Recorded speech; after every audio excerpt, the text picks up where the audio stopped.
Hey guys, God bless. Welcome back to my channel. Today I want to talk about praying, but in particular, I want to talk about praying concerning things you cannot see. I had a tragic incident happen just next door where the young man who was clinically diagnosed with bipolar and schizophrenia was shot down. Um, he was perceived to be a threat to society. And at first mention of the information when it was received on our end, I was like, wow, he had gone mad. But after speaking to the mom today, I realized that that wasn't really the case. He was actually seeking help. And it just, it took me back because this is something that you could not have, like, you weren't there, so you don't know. And of course, we tend to make judgment, pass judgment on situations, circumstances, and people, even when we don't know all the details. I'm here today to remind you all to pray for the things you can't see. Don't judge, don't assume, don't recreate a narrative, just pray. In particular, I want to discuss praying for people's mental health, something that you can't see on anyone. There can be clues and context around or evolving people that can lead you a certain way, but no one really knows the whole story and the whole idea. There's so much that your mental health affects in everyday life, and it's important to stay on top of it. I would like to say this. This is something I've seen and heard with my own ears and my own eyes, that a lot of Christians look at mental health as a demon, something to be delivered from or cast out. Mind you, we all have a mind, and we all need to take care of our mind, just like we take care of our bodies. But you also have Christians who do the same thing with that if you have some type of element in your body, that is a demon. Although all the eating habits and the lack of exercise and the genetics point to this. We don't want to be ignorant in living. You only get one life, and you want to live it to the best of your ability. And the worst thing you can do is live in denial. If you eat poor, you don't exercise, and you don't take care of yourself, things are bound to happen to your body. Now, with your mental health, these things are not just solely based on what type of foods you consume, because they do affect your mental health as well.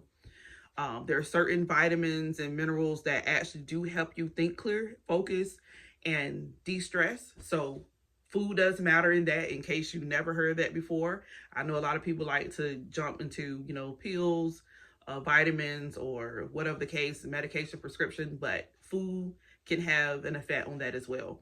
But also, realistically, you have to be real with yourself and say, hey, this is stressing me out. This has caused me to feel this type of way.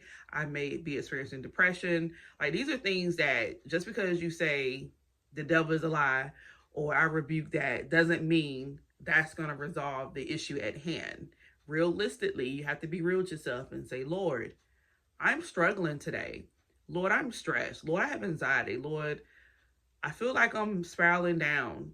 I feel like I'm in a boat alone. I feel like I'm out in the middle of nowhere. Like I have, whatever, however you describe it. Like you feel like you're in your sunken place or in a different world, Twilight Zone. However you describe it, it's real to you, and it may not be visible to me, but I need to have enough discernment and enough passion and love to say, you know what, I'm going to pray for you. Like, some things should just come natural, right? Like maybe a person lost their home to a fire.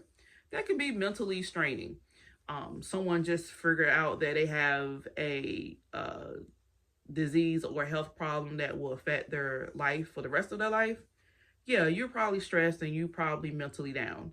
Let me pray about that. Even if you don't know, it's safe to say that there's different life situations, circumstances that will affect us all mentally. So then let's make a habit of not just praying about the material, physical things, like, blessing them, making sure they have their home, their car, a job, or money. needs, wants, desires. Let's go deeper than that in our prayer time and say, Lord, take care of their mental health. Lord, help them to realize that you are their present help in times of trouble, even if that trouble is mental.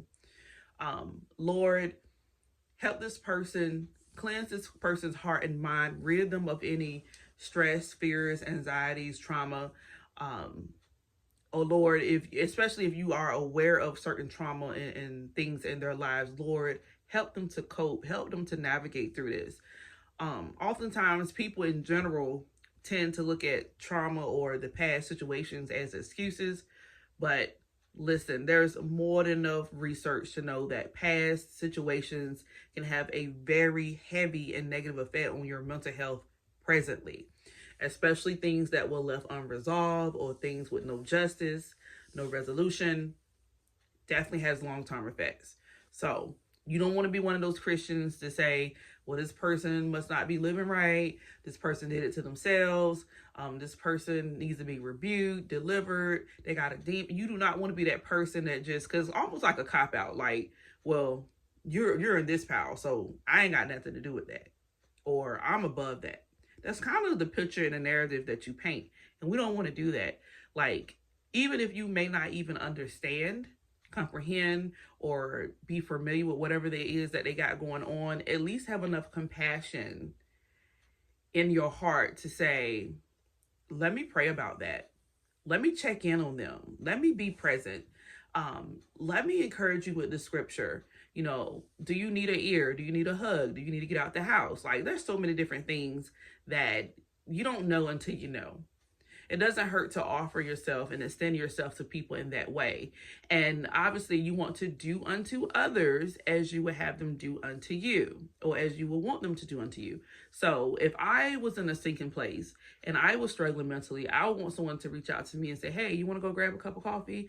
Or, hey, do you want to talk? Or are you having an okay day? You know, checking in. Checking in can do so much. And sometimes it's through checking in that you find out vital information. I had no idea that today would be the day that I was going to run into my neighbor. We've been trying to, look for the perfect time because, she just lost her son. But today I said, I'm going to stop by. Like, I'm not going to worry about this, that, and the third. I'm just going to stop by and I'm going to check in on her. And I'm glad I did because, like I said, I have new insight.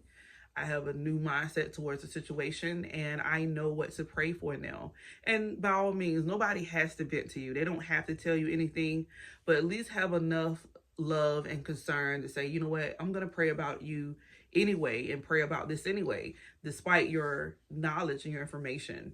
So let us all be mindful of that going forward, that, hey, we need to pray about the things we don't see. Like, it's easy to say, well, this person, they lost their car, they got a car accident, they got health issues, they got diagnosed, or they lost a loved one, they're struggling with their health. We know to pray for those things, but also think about the things you cannot see with the naked eye. I love you all. God bless. Take care. Bye.